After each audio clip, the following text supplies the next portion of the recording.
Okay. That's it? Oh, my bad.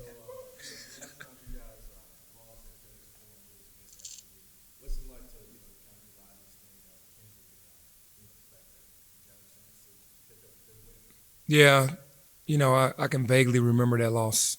I can't really remember that one.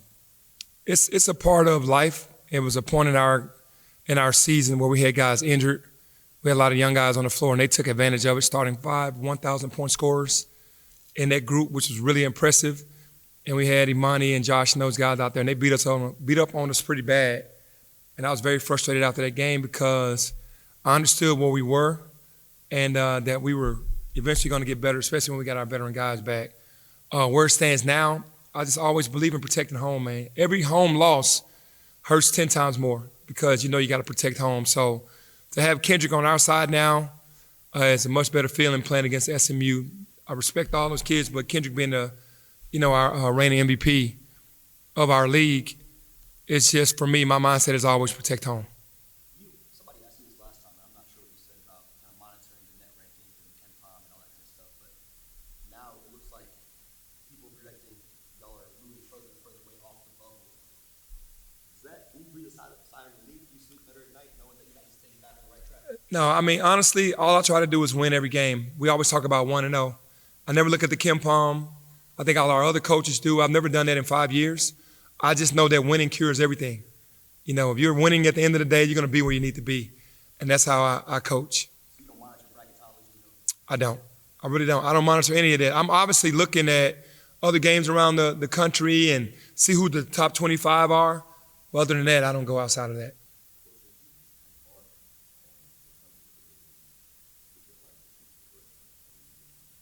Oh, it's been a blessing, man, because I know where the team was when I got it. And that was really a kind of a raw deal for Coach, why am I going crazy? Coach Smith, because we didn't have the fan support, and that wasn't what real Memphis basketball was all about with a Hall of Fame coach here.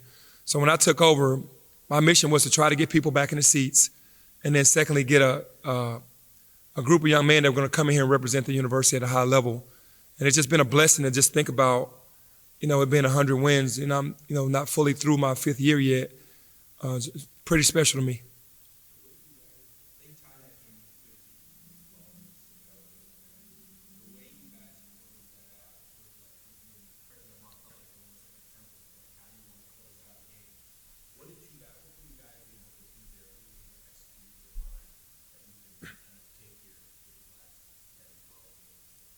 Yeah, I think, for us, it's just sticking to the game plan. We did have a hiccup when they went on that 10-0 run. Davenport, who hadn't gotten hot all game, they gave him 2 threes that he could make, and he made them.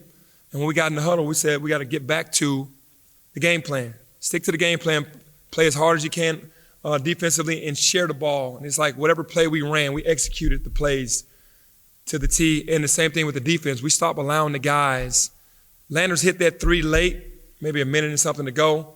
But that was the only shot that someone hit outside of the big, number 30, that we wanted to take shots. And we got to shore that up also when we're double teaming the post and not letting the post have their way. But for the most part, we stuck to the game plan so we could take that to the next games. Mm-hmm. Yeah.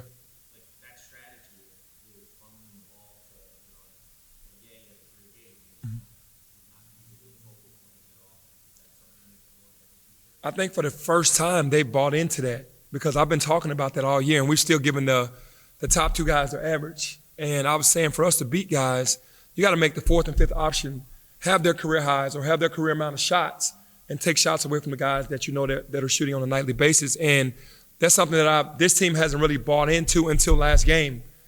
And it worked, and now they go, okay, we see how this works, Coach. We're not supposed to let these guys shoot. And the guys that aren't used to shooting, we want those guys to take more shots. So I've been preaching that since I've been here. There are other groups have gotten it. Last game was the first time that this group has gotten it. As you approach win number 100, you look at these first 5 years, have they gone as you expected when you took this job? And have you accomplished what you think you would have accomplished in 5 years? I would say, looking at the first 5 years, winning is what we've done. We've won 20-plus games, but we haven't gotten the the reward of the NCAA tournament. Obviously, the first year with Jeremiah and those guys, I inherited that team. The following year was COVID. And then after that was NIT championship and then NCAA. So I can't beat myself up for that, but we've had 2 Final Four type talent teams here, and I underachieved with getting those guys to play together and play the right way to be where we needed to be. But I can't complain about that. You know, I just try to keep getting better. I want to go back to the Cincinnati game and the game plan you were talking about a few minutes ago. Does it help having the guy, your superstar, Kendrick Davis, be willing to be the guy that has to switch on to lock it in the paint? Like having him take that assignment, battle it out the way he did, complete and total mismatch in terms of height. But your guy, the guy that is the linchpin for the team, took that assignment. Does that make you go to the rest of the team, guys, if he's willing to do it, everybody needs to do it? Well, it's always easier when your best player is willing to allow himself to be coached, to not feel like he's above anything that we're doing as a team. And we hold him accountable like we hold everybody else accountable. And to see him battling and making plays, it wasn't there in the beginning of the season. You know, he's admitted, I've gotten better as we've gone, but he's committed to getting better. So, yeah, it definitely helps the team's morale to see KD down there battling. Now he can be the one to say, hey, if I'm doing it, we all can do it. So you have to lead by example, and that's what he did. Malcolm's actually looking a lot better. It's getting very close. I don't want to put a timetable, but if I did, maybe another week or so, depending, no setbacks. He's out on the court now, so that's a good sight. Yeah, Alo's actually looking better than I thought he would at this point because I had him being further off, so he could be closer as well. But just seeing him walk around, he's not limping, he doesn't have the crutches, but he plays so hard. It's a different type of play. You know, I put him in the same category as, you know, the Ravens quarterback, Lamar Jackson.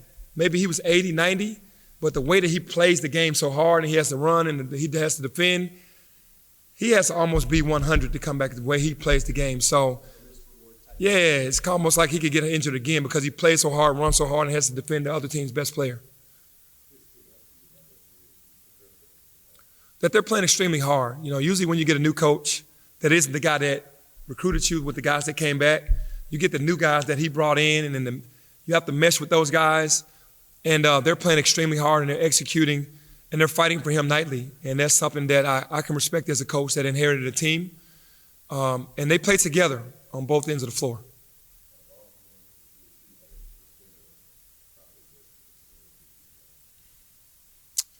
I think the best experience was making it to the NCAA tournament, beating Boise State to get that first NCAA win. And I'm not about moral victories, but to play Gonzaga the way we did and come up short, it just gave me some more inspiration and more, I guess I can say inspiration to know that we're not far away.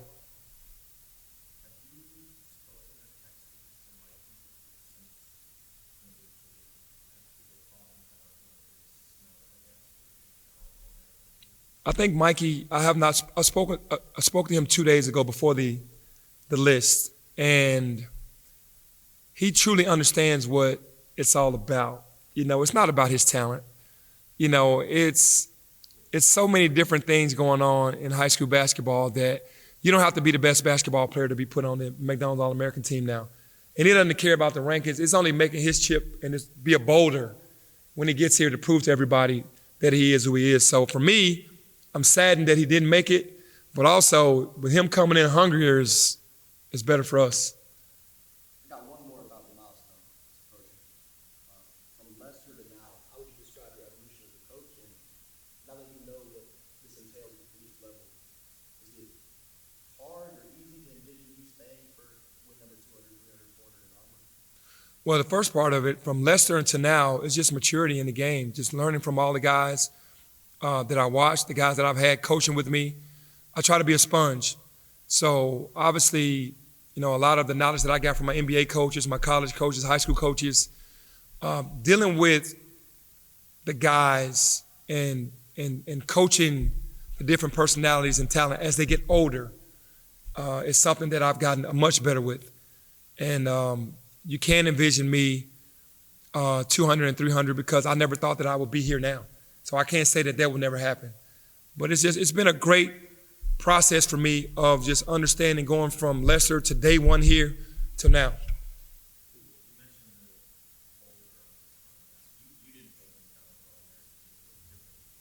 Mm-hmm.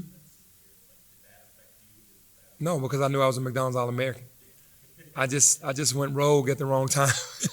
I did. I knew that I was a McDonald's All-American, so it didn't matter actually.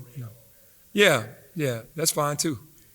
I think making it to the NBA and having a great career before the injuries definitely validated what I thought I was in high school. And National Player of the Year in high school means something.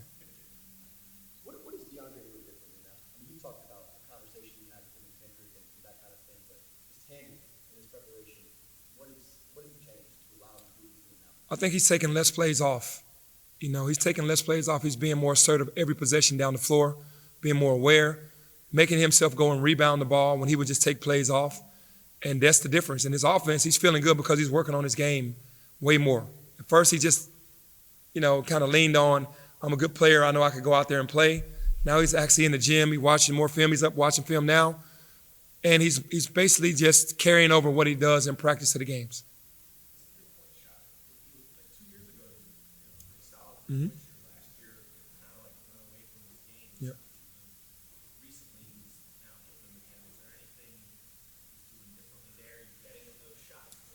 Yeah, the first year was the honeymoon period. He came in, locked in, ready to go, tried to show everybody leaving Evansville what he was. I think he shot 50% from three. And then last year, back problems, missed a ton of practices, COVID, he just didn't work the same. So he didn't shoot it as well. This year, back healthy, hadn't missed one practice, working on his game, watching film, and that's just his talent level.